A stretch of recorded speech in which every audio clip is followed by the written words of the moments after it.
I didn't get to reading all those, but I mean, they were doing a pretty intense training approach, like 2-a-days most days. They also were doing like a lot of strength training. They were doing intervals, I think maybe once or twice a week or something like that. So it was pretty decent workload. Yeah, for sure. That's interesting. It wasn't just your typical like 90 minutes a day exercise training study. Yeah. Yeah, you would think you'd see a difference then.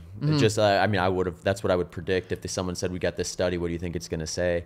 So I guess you could. I wonder.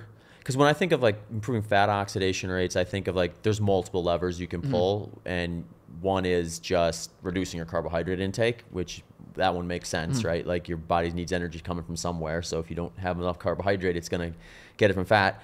But then you can also do it through just training in general. Just go from not running to running. You're gonna improve your fat oxidation rates, and then my prior assumption was that like there's like a spectrum where you can position, or I shouldn't say a spectrum, you can just reposition carbohydrate more or less and see some difference where it's like maybe 1 or 2 days out of the week I go out for a run fasted with no carbohydrate, and over time maybe that improves my fat oxidation rates.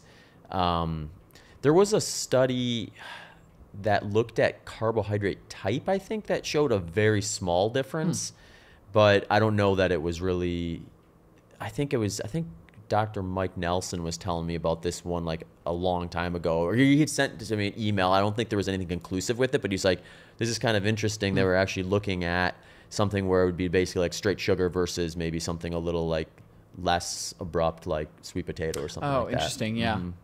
Yeah, I feel like you would see a difference. Just were they doing that like was the carbohydrate like positioned around the training session, so it was like what they were fueling with beforehand, or I don't just, know like, about general? that, because that could make a difference too, because like you have that, if you have the sugar during your session, then it may be much less of a impact than say if you had it like in the afternoon after you were done training for the day.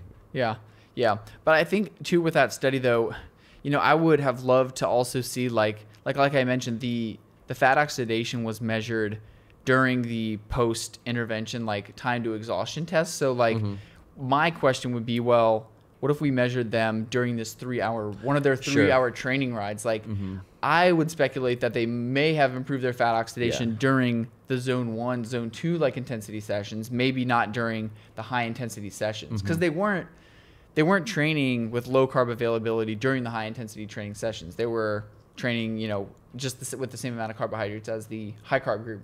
So it's like, what is the intensity, at which you're measuring fat oxidation? That completely matters. So if you measured it at during a different exercise modality, or maybe even at rest, like what would you see? So I don't think the study, it's going to conclusively say that like periodized training is useless. And like, I'm going to continue to do it, as are probably most people. Cause like, I think you can also lose your ability to oxidize fat if you keep, if you fuel for every like workout and whatnot. So, but it was, it was an interesting one to see, to kind of go against, or at least help you think a little bit more critically about like not just mindlessly periodized believe nutrition and just doing it because for this reason.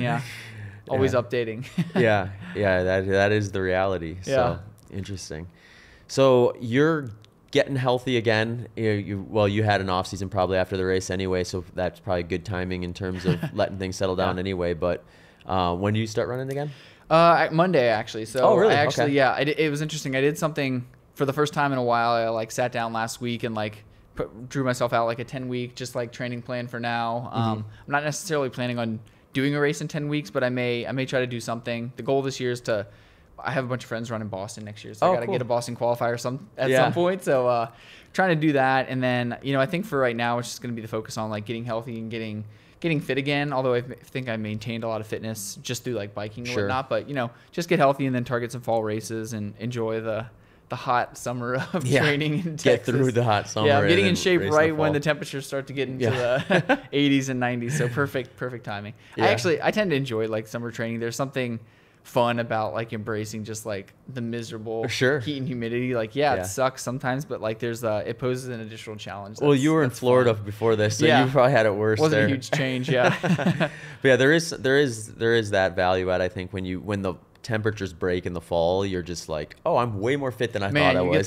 You get that crazy boost. Like the first time, I remember like last summer, just training all summer, and the first time the temperature, I went out for a run, it was like 60 degrees. I mean, I was running like 6-minute pace, and it felt like you're just jogging. Like that fitness, your fitness just like spikes up. It's incredible. Yeah. It's pretty cool.